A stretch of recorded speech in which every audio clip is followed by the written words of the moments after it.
Saving for college can be a heavy and large expense for a lot of families. Some parents want to fully fund their children's higher education costs, while some other parents want to save some while also having their kids pay part of the way so that they have some skin in the game.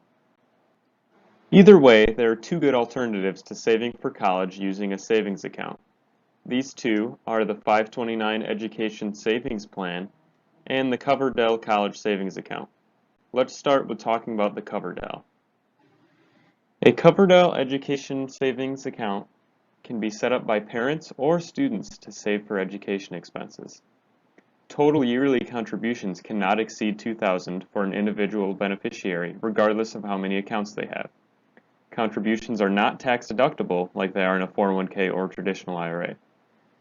Contributions cannot be made after a beneficiary reaches the age of 18. So what is the main draw?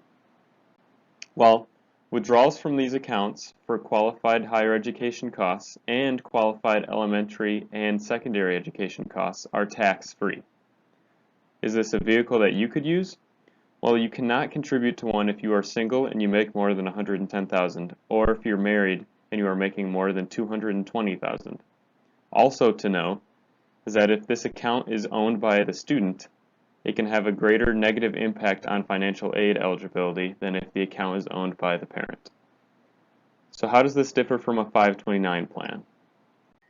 529 plans are similar to Coverdell's in the sense that contributions cannot be deducted from your federal income, and withdrawals for qualified elementary, secondary, and post-secondary education expenses can be taken tax-free.